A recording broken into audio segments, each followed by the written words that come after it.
Let me ask you about this. I want to talk about solar panels, not relation to the private jets, don't worry, but I think perhaps something a little bit more head-scratching, and that is why these multi-million-dollar companies, solar companies, need a subsidy from the government. I mean, if it's going to work in the market, if the market's there, why should taxpayers be taking on some of that risk?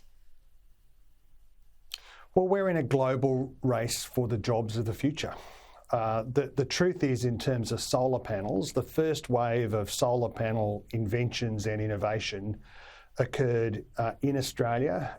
In fact, in Sydney at the University of New South Wales, that solar PV technology was invented here in Australia. It has largely been commercialised offshore. 85% of the world's solar panels are built in one jurisdiction. That is not a good thing for the commercialisation of Australian IP or for diversification of Australia and the world's solar supply chain. Yeah, I mean, but diversification is one thing. I mean, but China has a massive run on this market already. I mean, it's pretty silly to think that we're ever going to be able to compete with the Chinese solar panels on cost alone and proliferation. I absolutely disagree, Laura. I don't like disagreeing with you, but I absolutely disagree. We have, for example, last week when the Prime Minister made the announcement of the Solar Sunshot program, $1 billion to supporting Australian solar businesses and companies in the solar supply chain. Yep. The company that made its announcement in parallel that it would establish a manufacturing facility at Liddell, there are two remarkable things about that announcement. The first is that facility will employ more people than the Liddell power station currently employs. More people. The second is that it is using technology which is cheaper and more efficient and is a new generation of solar innovation. That is, it's using copper rather than silver, and that has enormous advantages in terms of, there are 1,000 times more copper available in the world than there is silver. It's cheaper, it's more efficient.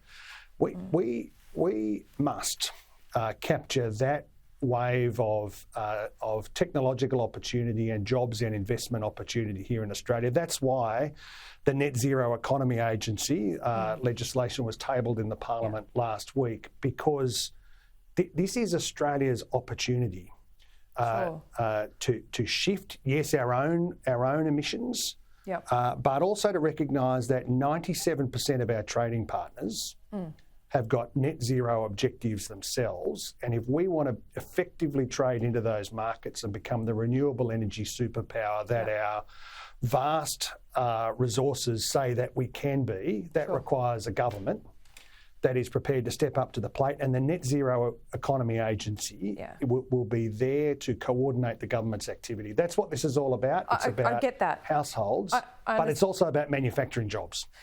Okay, and that's great.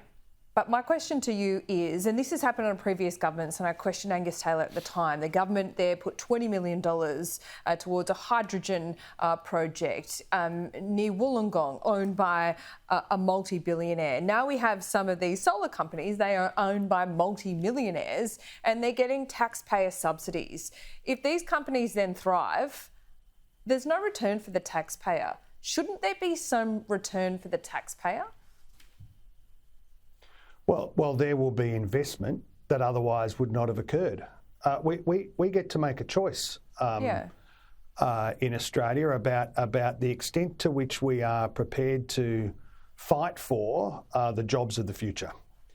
You can see what's happening in the United States. But I'm talking about President Biden and the Inflation Reduction Act is a monetary benefit. If taxpayer funds, tens of millions of dollars are going, and then these companies go on to make billions, why isn't there a return on investment for taxpayers? Well, there will be a return on investment for taxpayers in terms of new jobs, high quality blue collar engineering jobs in the regions and outer suburbs that otherwise would not have occurred. Do you think that's enough? And there is a benefit for There is a benefit for communities and taxpayers there in terms of additional revenue. There is a benefit to the economy in productivity terms as we intensify the amount of industrial investment, shift towards a more reindustrialised Australian economy. That means productivity will increase. It means that those communities, particularly in the outer suburbs and regions that have not benefited as much as our inner cities have benefited over the last few decades of economic change, it means that good jobs will be located in those areas, and that has a very important social and economic, strategic and democratic benefit. This is all upside in terms of the Australian economy and the future direction that we want to go. This is the biggest transformation of the global economy since the Industrial Revolution.